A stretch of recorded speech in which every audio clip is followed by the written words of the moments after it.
Yes start. शिक्षा शब्दों का संचय नहीं बल्कि चेतना का संस्कार है। जो पढ़ा जाए और जीवन में ना उतरे वह ज्ञान नहीं, केवल सूचना बनकर रह जाता है। मनुष्य का विकास पुस्तकों से कम और अनुभवों से अधिक होता है। इसी गहरे सत्य की अभिव्यक्ति है। पहले अपनाओ बाद में पढ़ाओ, यह कोई भावनात्मक नारा नहीं बल्कि सीखने की स्वाभाविक वैज्ञानिक और दार्शनिक प्रक्रिया का संक्षिप्त सूत्र है। जब शिक्षा इस सूत्र से जुड़ती है तब वह परीक्षा केंद्रित व्यवस्था से निकलकर जीवन केंद्रित दृष्टि बन जाती है। मानव मस्तिष्क जन्म से ही सीखने के लिए तत्पर रहता है। वह पहले देखता है, छूता है, सुनता है, गिरता है, संभलता है और फिर शब्दों को अर्थ देता है।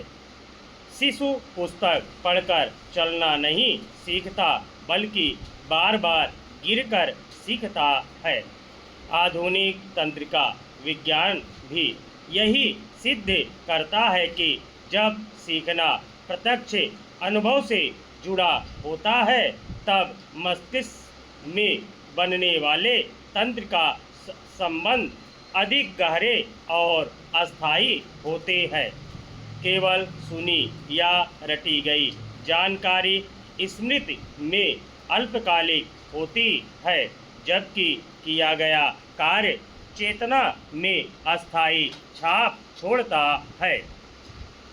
गहरी दृष्टि से शिक्षा आत्मबोध की प्रक्रिया है। ज्ञान का उद्देश्य केवल बाहरी संसार को समझना नहीं बल्कि स्वयं को पहचानना भी है। जो शिक्षा मनुष्य को प्रश्न पूछने की क्षमता नहीं देती वह उसे उत्तरों का बोझ ही सौंपती है। जब विद्यार्थी किसी समस्या से स्वयं जूझता है, किसी प्रयोग में असफल होता है और पुनः प्रयास करता है, तब वह केवल विषय नहीं सीखता बल्कि धैर्य, विवेक और आत्मसंयम भी अर्जित करता है। यही शिक्षा का वास्तविक प्रयोजन है, मनुष्य को भीतर से परिपक्व बनाना। अध्ययन अनुभव के बाद आता है ताकि वह जीवन से जुड़ सके। जब विद्यार्थी किसी घटना, प्रयोग या परिस्थिति से होकर गुजर चुका होता है तब पुस्तक का एक एक वाक्य अर्थवान हो उठता है। शब्द तब अनुभव की व्याख्या बन जाते हैं। यही कारण है कि पहले अपनाया गया ज्ञान बाद में पढ़े गए सिद्धांतों को गहराई देता है। समकालीन शिक्षा दृष्टि इसे तथ्य को स्वीकार करती है कि प्रत्येक विद्यार्थी समान नहीं होता।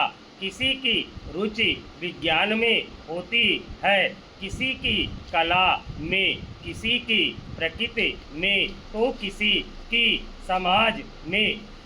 जब शिक्षा इन भिन्नताओं को नकारती है तब वह व्यक्ति को भी नकार देती है। अनुभव प्रधान शिक्षा को एक सांचे में ढालने के बजाय मनुष्य के भीतर छिपी संभावनाओं को उद्घाटित करती है। भावनात्मक स्तर पर यह दृष्टि शिक्षा को भय से मुक्त करती है। जब सीखना केवल अंक और परीक्षा का साधन बन जाता है तब वह तनाव और हीनता को जन्म देता है। इसके विपरीत जब सीखना खोज, प्रयोग और संवाद की प्रक्रिया बनता है।